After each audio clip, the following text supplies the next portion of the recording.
June 8ರ ಬದಲು 9ಕ್ಕೆ ಮೋದಿ ಪ್ರಮಾಣ ವಚನ. 5 ರಾಷ್ಟ್ರಗಳ ಪ್ರಮುಖರಿಗೆ ಮೋದಿ ಆಹ್ವಾನ.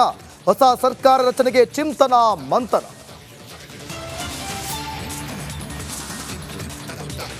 ಕಾಂಗ್ರೆಸ್ನಲ್ಲಿ ವಿಪಕ್ಷ ನಾಯಕನಿಗಾಗಿ ತೀವ್ರ ಶೋಧ. ಇಂಡಿ ನಾಯಕರ ಒತ್ತಡಕ್ಕೆ ಮಣಿಯದ ರಾಹುಲ್. ಶಶಿ ತರೂರ್ಗೆ ಒಲಿಯುತ್ತಾ ಅದೃಷ್ಟ. ಲೋಕಸಭಾ ಫೈಟ್ನಲ್ಲಿ ಬಿಜೆಪಿಗೆ ಭಾರಿ ಹಿನ್ನಡೆ. ಕೇಸರಿ ಪಡೆಗೆ ನಡ್ಡಾ ಬದಲು ಹೊಸ ನಾಯಕತ್ವ. ರಾಷ್ಟ್ರೀಯ ಅಧ್ಯಕ್ಷರಾಗ್ತಾರಾ ಶಿವರಾಜ್ ಸಿಂಗ್.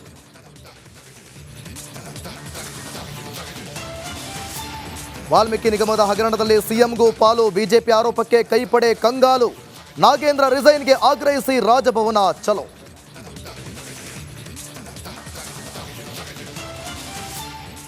ಪೆನ್ಡ್ರೈವ್ ಕೇಸ್ನಲ್ಲಿ ಪ್ರಜ್ವಲ್ ಅಂದರ್. ಭವಾನಿ ಬಂಧನಕ್ಕೆ ಎಸ್ಐಟಿ ಹುಡುಕಾಟ. ಹಾಸನದಲ್ಲಿ ಕೆಲಸ ಮಾಡಿದ್ದ ಎಸ್ಪಿಗಳಿಗೂ ನೋಟಿಸ್ ಜಾರಿ.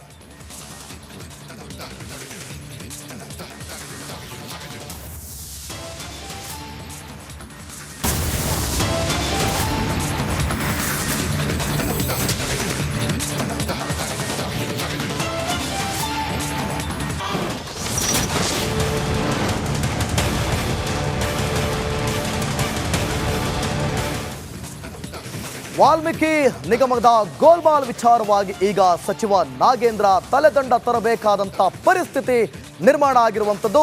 ಸಿಎಂ ಸೂಚನೆ ಮೇರೆಗೆ ಈಗ ಸ್ವಯಂ ಪ್ರೇರಿತವಾಗಿ ರಾಜೀನಾಮೆ ಕೊಡೋದು ಫಿಕ್ಸ್ ಅನ್ನುವಂಥದ್ದು ಗೊತ್ತಾಗ್ತಾ ಇದೆ. ಸಿಎಂ ಸೂಚನೆ ಕೊಟ್ಟಿದ್ರು, ಸಲಹೆಯನ್ನು ಕೊಟ್ಟಿದ್ರು. ಈಗ ತಲೆದಂಡ ತರಬೇಕಾದಂಥ ಪರಿಸ್ಥಿತಿ.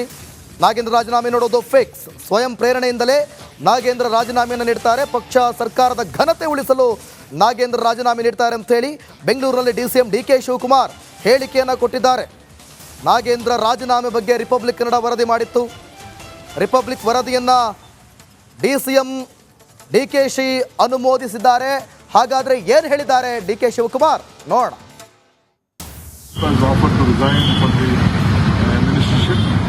I think today you will do the job. And that will be accepted, sir, by the government? The Chief Minister has to discuss with the party high command and he will take it forward. There is no need of anyone demanding. We know, we just discussed with the Honorable Minister, myself, Chief Minister and the Home Minister. The Minister has assured that he is not involved in anything. Okay. But in the interest of the party, in the interest of the government, he doesn't want to embarrass the party.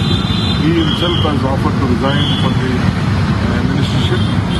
I think today you will do the job. And that will be accepted, sir, by the government?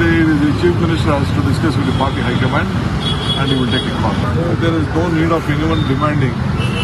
We know, we just discussed with the Honorable Minister, myself, Chief Minister and the Home Minister.